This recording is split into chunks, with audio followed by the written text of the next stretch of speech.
আমার আজকের এই সহজ রেসিপিটা, বেগুনের সহজ রেসিপিটা আপনারা অবশ্যই বাড়িতে একবার ট্রাই করে দেখবেন। খুব ভালো লাগবে। এটা ভাত বা রুটির সঙ্গে খেতে কিন্তু খুব ভালো লাগবে। বানানো খুব সহজ, খুব তাড়াতাড়ি হয়ে যায়। আর হাতে সময় কম থাকলে তো খুব ঝটপট আপনারা বানিয়ে নিতে পারেন। আর চলুন তাহলে দেরি করে না করে দেখে নিই আমার আজকের ভিডিওটি। বেগুনের এই রেসিপিটা বানানোর জন্য আমি বেগুন গোল গোল করে কেটে নিয়েছি। আর এখানে লবণ একটু মাখিয়ে নিচ্ছি। আর আমি সামান্য হলুদ দিচ্ছি।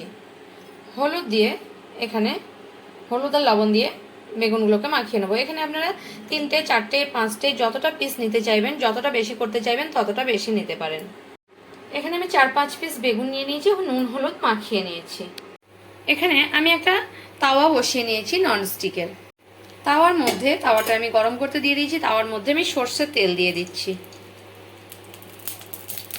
এখানে আমার তেল গরম হয়ে গেছে। এখন আমি ধীরে ধীরে একটা করে বেগুন আমি বসিয়ে দিচ্ছি। এখন মিডিয়াম টু লো ফ্লেমে রেখে এগুলোকে ঢাকা দিয়ে আমি একটু হতে দেব।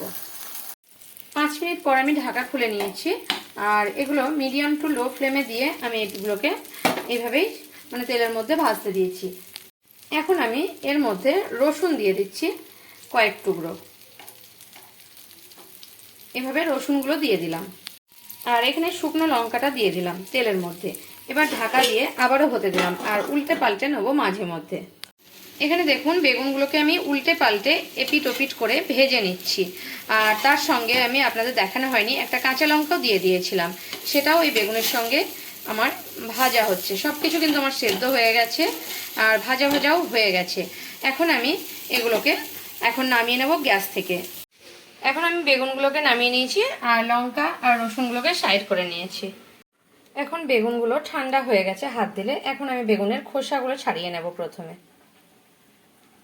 এইভাবে খোসাগুলো আমি প্রত্যেকটা বেগুনের ছাড়িয়ে নিচ্ছি। এখন বেগুনের খোসাগুলো আমি ছাড়িয়ে নিয়েছি। এখানে শুকনো লঙ্কা, রসুন, কাঁচা লঙ্কা এগুলো আমি নিয়ে নিচ্ছি। আর এভাবে শুকনো লঙ্কাটাও আমি এইভাবে একটু দলে নিচ্ছি। আর এখানে রসুনগুলোও হাত দিয়ে আমি একটু দলে নিচ্ছি। কাঁচা লঙ্কা যেটা বেগুনের সঙ্গে আমি করে নিয়েছি তাওয়াতে, সেটাও আমি দলে নিচ্ছি। এবারে এর মধ্যে কিছুটা পরিমাণ একটা ছোট সাইজের পেঁয়াজ আমি কুচো করে রেখেছি, সেই পেঁয়াজটা আমি দিয়ে দিচ্ছি। আর দিয়ে দিচ্ছি কিছুটা পরিমাণ ধনেপাতা।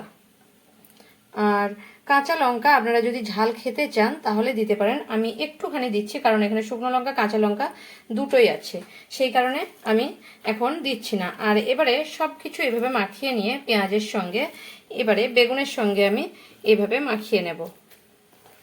সব কিছুর সঙ্গে বেগুনগুলো ভালোভাবে আমি মাখিয়ে নিচ্ছি। এখানে আমি বেগুনটাকে ভালোভাবে সব কিছুর সঙ্গে মাখিয়ে নিয়েছি। আর এটা শুকনো লঙ্কাটা অনেকে হয়তো খেতে চান না, কিন্তু একবার বেগুন পোড়াতে দিয়ে দেখবেন, খুব সুন্দর বেগুনের একটা টেস্ট লাগে শুকনো লঙ্কা দিলে, কিন্তু শুকনো লঙ্কাটা ভেজে গুঁড়ো করে দিলে। আর এই বেগুনের রেসিপিটা খেতে রুটি বা ভাতের সঙ্গে খুব ভালো লাগবে।